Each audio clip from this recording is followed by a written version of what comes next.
Hello दोस्तों, फिर आज मैं अपने चैनल पे रितेश राय भाई राय क्लासेज मैं कल पेपर के लेकर के मतलब बहुत बच्चों का सवाल जवाब है। बहुत सारे कॉलेजेज हैं जो दिल्ली के, उन बच्चों की क्वेरी है कि सर आप ऐसा करो कि कुछ इंपॉर्टेंट टॉपिक्स बता दो, है ना, जो सारे यूनिट्स में इंपॉर्टेंट्स हो और उसके फॉर्मूलाज बता दो, सो डैट कि हम और अच्छे से एक बार चेक कर ले कि हमारे प्रिपरेशन हुआ है कि नहीं हुआ है। मैं थैंक यू सो मच जो बच्चों का इतना अच्छा फीडबैक है और अच्छा रिस्पॉन्स है। मैं आप सभी को धन्यवाद बोलता हूं और मैं आता हूं फिर इस अपने इलेक्ट्रिकल साइंस पे। फिर आने वाले दिनों में जैसे ही आपका ये अप्लाइड मैथमेटिक्स और अप्लाइड फिजिक्स होगा, उसके भी आपके आपको वन शॉट वीडियो मिलेगा। चारों यूनिट कोशिश करता हूं कि मैं आपको एक वीडियो में प्रोवाइड करूं। तो जो इलेक्ट्रिकल साइंस है, बस इस वीडियो को देखो, आप देखो इस वीडियो को देखो और इससे रिलेटेड टॉपिक्स कर लो, तो आपके पेपर सच में बहुत अच्छा जाएगा, है ना। तो यदि अभी तक आपने बहुत सारी चीज किया है, नहीं किया है, बट इस वीडियो को देख करके एक बार आप रिवीजन कर लो और इससे रिलेटेड टॉपिक्स कर लो, तो 100% आपका पेपर बहुत अच्छा जाएगा। ठीक है। अब देखिए, सबसे बड़ी पहले यूनिट 1 है। यूनिट 1 में आपको जो मोस्ट इंपॉर्टेंट टॉपिक है वो है maximum power transfer theorem, MPT, मतलब maximum power transfer theorem.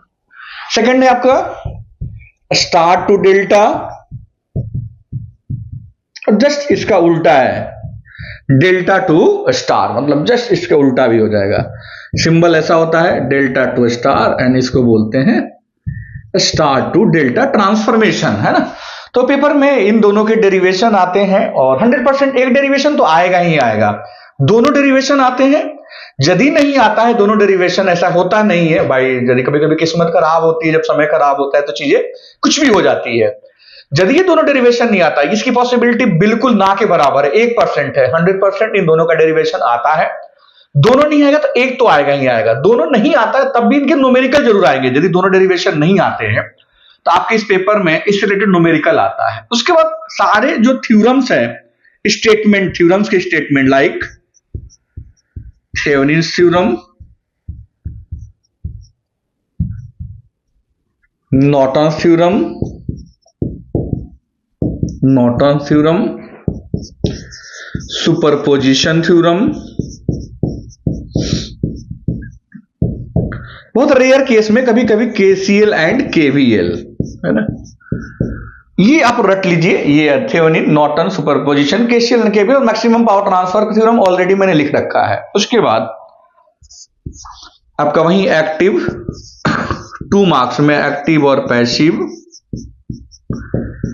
Linear और नॉन लीनियर, यूनिलेटरल और बायलेटरल, और सोर्स ट्रांसफॉर्मेशन, है ना। सोर्स ट्रांसफॉर्मेशन मतलब in which condition voltage source is converted into current source and current source is converted into voltage source. Then important topic है यहां दिखेगा नहीं शायद, ideal voltage source, ideal voltage source and ideal current source, ideal current source. यहीं पे जब ideal real में exist नहीं करता है तो अंडरस्टूड है practical voltage source and practical current source. अब आते हैं यूनिट 2 में। यूनिट 2 में आपको क्या क्या पढ़ना है ना। तो ये फर्स्ट यूनिट के टॉपिक्स हो गए। मैं चाहूं तो आपको ये फॉर्मूला भी लिख दूं, पहले टॉपिक्स में कवर अप करता हूं, है ना। टॉपिक्स कवर करने के बाद मैं कोशिश करता हूं कि इन सारे के फॉर्मूला लिखता हूं। यूनिट 2 में चलते हैं। यूनिट 2 में सबसे मोस्ट इंपॉर्टेंट टॉपिक है series resonance, series resonance and it's quality factor, है ना। सीरीज रेजोनेंस क्या होता है और इसकी क्वालिटी फैक्टर क्या होता है। Similarly parallel resonance, parallel resonance and it's quality factor. Okay, ये बड़े मोस्ट इंपॉर्टेंट टॉपिक्स है हमारे पेपर के लिए, है ना। ये आते ही आते हैं और 100% इससे डेरिवेशन आएगा ही आएगा। नहीं आएगा तो 100% न्यूमेरिकल तो आना ही आना इन टॉपिकों से। उसके बाद form factor, form factor and peak factor, RMS value, and average value. किसके किसके? साइनसोडियल वेवफॉर्म, साइन के लिए साइनसोडियल, हाफ वेव रेक्टिफायर, HWR मतलब हाफ रेक्टिफायर, FWR मतलब फुल वेव रेक्टिफायर, है ना। इनके बीच रिलेशन क्या होता है ना, ये RMS वैल्यू, एवरेज वैल्यू कैसे फाइंड करते हैं, डिफरेंट डिफरेंट वेवफॉर्म का। Then form factor and peak factor. उसके बाद एक्टिव पावर, एक्टिव पावर क्या होता है, रिएक्टिव पावर क्या होता है ना, पेरेंट पावर क्या होता है, इनके बीच रिलेशन क्या होता है। देन पावर फैक्टर क्या होता है, डिफाइंड पावर फैक्टर, है ना, ये भी कभी कभी आ जाता है। फिर न्यूमेरिकल्स जो आते हैं इससे रिलेटेड, जो RLC सीरीज है ना, RLC और पैरेलल रेजोनेंस, इससे रिलेटेड पेपर में हमारे न्यूमेरिकल्स आते हैं। यूनिट 2 में ही है फेज वोल्टेज, है ना, फेज वोल्टेज और लाइन वोल्टेज में relation. Phase voltage and line voltage for relation किसके बीच, स्टार कनेक्शन के लिए, 3 फेज स्टार के लिए। Phase current and line current जो रिलेशन है वो क्या है, डेल्टा कनेक्शन के लिए। ये भी डेरिवेशन पूछा जाता है, या फिर इससे रिलेटेड न्यूमेरिकल भी आता है। इंपेडेंस की वैल्यू गिवन होती है और आपको phase voltage, active power, reactive power, apparent power, तो ये फेज वोल्टेज, लाइन वोल्टेज के कॉन्सेप्ट आपको पता होना चाहिए। अब आते हैं यूनिट 3 में। यूनिट 3 ये इस बार आएगा ही आएगा, speed control of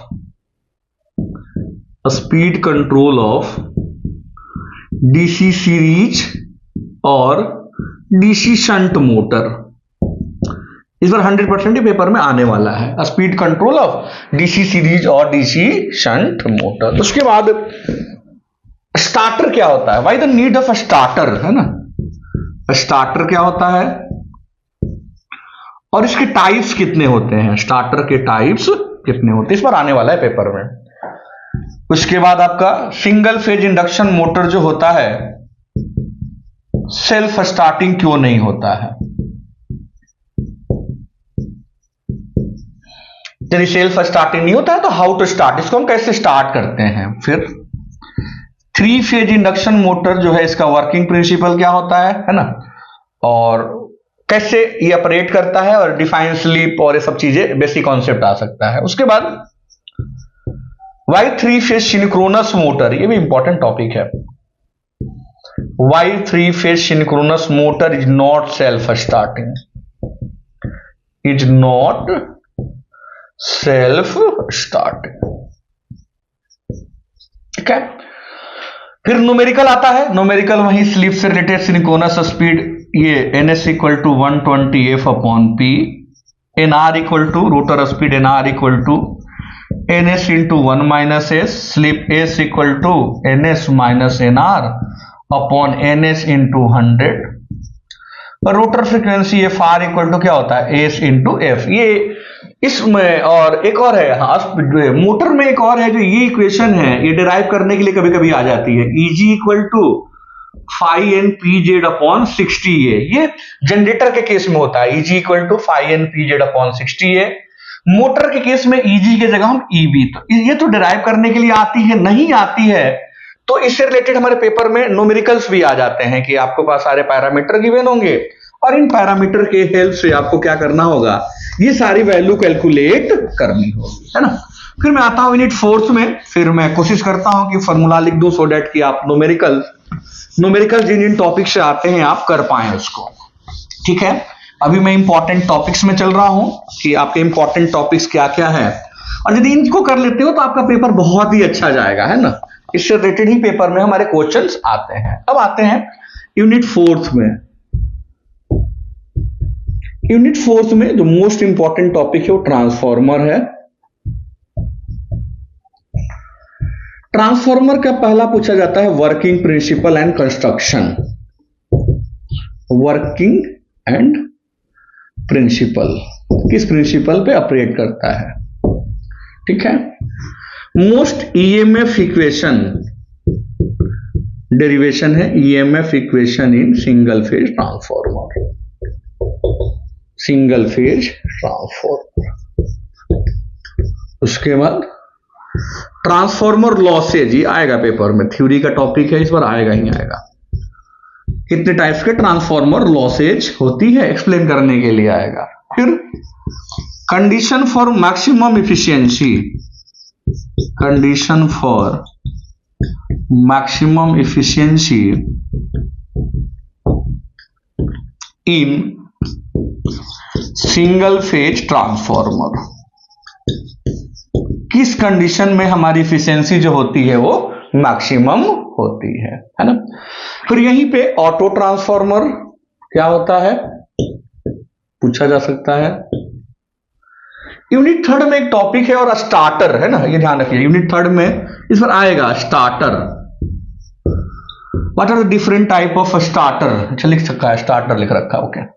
auto transformer ये एक्सप्लेन करने के लिए आएगा कि ऑटो ट्रांसफॉर्मर नॉर्मल ट्रांसफॉर्मर में क्या डिफरेंस है, ऑटो ट्रांसफॉर्मर होते क्या है।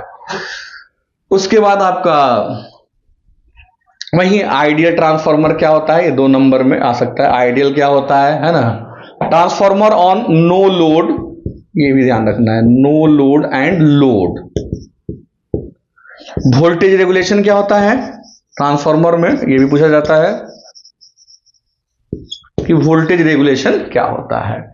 जो ट्रांसफॉर्मर में न्यूमेरिकल आएगा वो इफिशियंसी से आएगा और 100% आता है, या तो डेरिवेशन आएगा या तो आपका न्यूमेरिकल आएगा। अब जो पोर्शन है इसका 4th यूनिट का वो मेजरिंग इंस्ट्रूमेंट का है।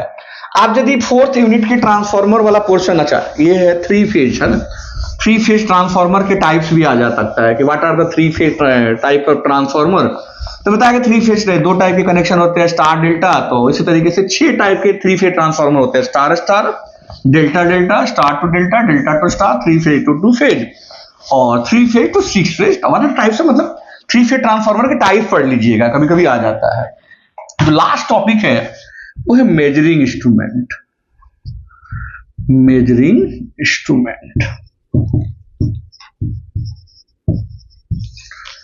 इसमें आपको टाइप्स ऑफ टॉर्क पढ़ने हैं, types of torque, deflecting, damping and controlling torque, types of torque. ये सबसे इंपॉर्टेंट चीज है। PMMC explain construction and working principle of PMMC, permanent magnet moving coil instrument, okay. उसके बाद डायनामोमीटर टाइप इंस्ट्रूमेंट क्या होता है, moving coil and moving iron में क्या डिफरेंस होता है। उसके बाद attraction and repulsion type, attraction and repulsion type instrument किस प्रिंसिपल पे काम करते हैं। तो ये यूनिट 4 पूरी इलेक्ट्रिकल साइंस में ये सारे, चाहे वो डेरिवेशन हो, चाहे वो थ्योरेटिकल टॉपिक्स हो, चाहे वो न्यूमेरिकल है, यूनिट 4 से जो न्यूमेरिकल आता है ईएमएफ इक्वेशन से आ सकता है। मैक्सिमम जो न्यूमेरिकल आता है यूनिट 4 से वो इफिशियंसी से रिलेटेड आता है कि आपको इफिशियंसी फाइंड करनी होती है पावर फैक्टर पे, मतलब फुल लोड पे पावर फैक्टर 1 होगा, condition for maximum efficiency find करनी होगी। आप इन टॉपिक्स को कर लो, अच्छे से कर लो, मेरे आप जाओगे तो 1 शॉर्ट वीडियो में भी अवेलेबल है। ये सारे टॉपिक जितने भी मैंने अभी लिखवाया है, ये सारे टॉपिक्स आपके 1 शॉर्ट वीडियो में भी अवेलेबल है और आप इलेक्ट्रिकल साइंस के प्लेलिस्ट में भी जाते हो, ये सारी चीजें आपको अवेलेबल मिलेंगी, है ना। तो आप इन टॉपिक्स को कर लो, ये बहुत है, सफिशिएंट है पेपर में आपके, बहुत ही अच्छा पेपर होगा। और पेपर में कोई भी टॉपिक्स में आप पेपर में आप ये सोचना पड़ेगा कि कौन सा टॉपिक करे, कौन सा टॉपिक छोड़ दे, है ना। मेरे राय क्लासेज बाय रितेश राय को प्लीज लाइक एंड सब्सक्राइब करो और यदि कोई और भी प्रॉब्लम हो, यदि आप तो आकर के कमेंट बॉक्स में लिख सकते हो, मैं उसको जो भी सजेशन होगा वो प्रोवाइड करूंगा। और बहुत जल्दी आपको, यदि आप कहोगे तो मैं जो भी फार्मूला के है, यदि आपका सजेशन होगा, एक वीडियो और भी इलेक्ट्रिकल में फार्मूला के लिए बना दूंगा, सो दैट कि आप उसे याद करके कल सुबह का पेपर अच्छे से करो, है ना। Thank you so much and best of luck for your exam, है ना।